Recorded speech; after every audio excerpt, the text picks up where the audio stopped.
Replit just raised $400 million to ship a new coding agent, and Amazon is holding emergency meetings because AI-written code helped take sites down. Fast is easy now. Trust is expensive. Hey, it is Thursday, March 12th. Agents are shipping fast. Reliability is the bottleneck. Replit raised $400 million at a $9 billion valuation and shipped a new coding agent alongside it. That is a huge bet that software built by an agent becomes the default workflow. Investors are pricing this like a category winner. Fine, but who pays when the agent ships something broken and my team wakes up to a wall of support tickets? I want the contract to say what happens when an agent change causes downtime. And I want a name for who answers at 2 a.m. If I were signing that contract, I would force one sentence into it. Every agent action that changes production has to be recorded and kept. That paper trail is how you survive the postmortem and the auditor. I would start by letting the agent build internal tools until it earns trust with a month of clean incident history. That I can live with, if the internal tool has an undo button and someone actually uses it once. I have seen internal only turn into customer impact the moment sales gets excited. Put the boundary in writing. That boundary matters even more because the biggest risk is not the agent, it is the speed it creates. Amazon reportedly had high-severity outages, and internal memos blamed errors introduced through AI-assisted coding. When a company that already runs tight operations is calling emergency meetings, the failure mode is real. I believe that instantly. The pattern in the support queue is always the same. A weird spike, vague customer reports, then a long night of, we cannot reproduce it. If AI-written changes are landing faster, your reviewers get numb, and the person who pays is the on-call engineer. Adoption is now measurable in code changes, and that changes what good process looks like. This works if AI is treated like a junior teammate who writes a lot, then gets heavily checked. Honestly, I do not know how fast vendors will fix this with better tools, so I would assume the burden stays on your team this year. Also, do not tell me the model will be better next quarter when my uptime bonus is tied to this quarter.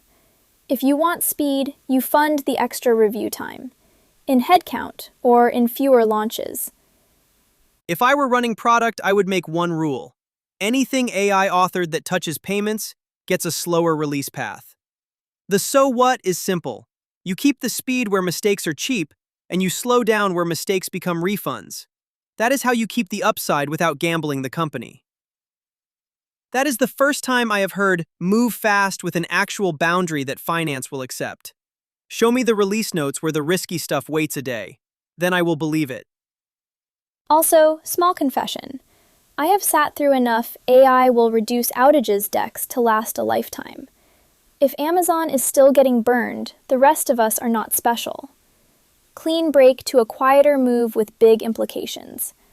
NVDA released an open model designed for long, messy agent work, and it can hold about 1 million words of working material at once.